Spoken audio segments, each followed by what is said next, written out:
ಊರ್ಮಾಸ್ ಕಿಚನ್ಗೆ ಸ್ವಾಗತ. Protein powder ಮಾಡೋದು ಹೇಗೆ ಅಂತ ನೋಡೋಣ.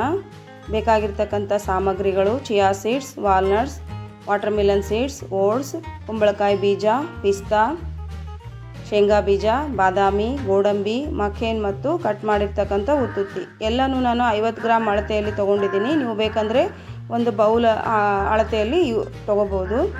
ಒಂದು ದಪ್ಪ ತಳದ ಪಾತ್ರೆಯಲ್ಲಿ ಇದನ್ನು ಒಂದೊಂದಾಗಿ ಹಾಕಿ ಲೋ ಫ್ಲೇಮಲ್ಲಿ ಇಟ್ಕೊಂಡು ಹುರ್ಕೋಬೇಕು. ಮಕ್ಕೇನು,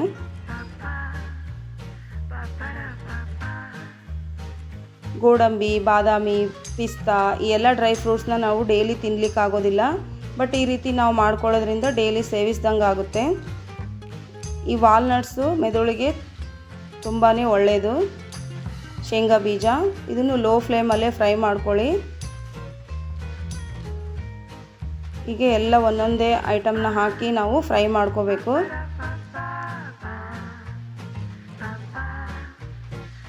ಸಣ್ಣ ಮಕ್ಕಳಿಂದ ಹಿಡಿದು ದೊಡ್ಡವ್ರವರೆಗೂ ಇದನ್ನು ಬೆಳಗ್ಗೆ ಡ್ರಿಂಕ್ ರೀತಿ ಕುಡಿಯೋದ್ರಿಂದ ಆರೋಗ್ಯಕ್ಕೆ ತುಂಬಾ ಉಪಯೋಗಕಾರಿ.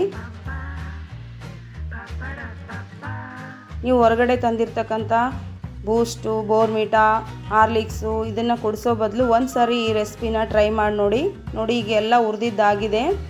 ನಾನು ಲಾಸ್ಟಲ್ಲಿ ಚಿಯಾ ಸೀಡ್ಸ್ನ ಹಾಗೆ ಮಿಕ್ಸ್ ಮಾಡ್ತಾಯಿದ್ದೀನಿ, ಹುರಿಯೋದು ಬೇಕಾಗಿಲ್ಲ. ಇದು ತಣ್ಣಗಾದ್ಮೇಲೆ ಎಲ್ಲ ಡ್ರೈ ಫ್ರೂಟ್ಸ್ನ ಮಿಕ್ಸ್ ಮಾಡಿ ಜಾರ್ಗೆ ಹಾಕಿ ನೈಸಾಗಿ ಪೌಡ್ರ್ ಮಾಡ್ಕೋಬೇಕು. ನೀವು ಬೇಕಂದರೆ ಜರಡಿ ಕೂಡ ಮಾಡ್ಕೋಬೋದು. ನಾನಿಲ್ಲಿ ನೈಸಾಗಿ ಪೌಡ್ರ್ ಮಾಡ್ಕೊಂಡಿದ್ದೀನಿ. ಒಂದು ಗ್ಲಾಸ್ ಜಾರ್ ಅಥವಾ ಸ್ಟೀಲ್ ಡಬ್ಬದಲ್ಲಿ ಈ ರೀತಿ ತುಂಬಿಸಿಟ್ಕೊಂಡ್ರೆ ತಿಂಗಳು ಪೂರ್ತಿ ನೀವು ಇದನ್ನು ಯೂಸ್ ಮಾಡ್ಕೋಬೋದು.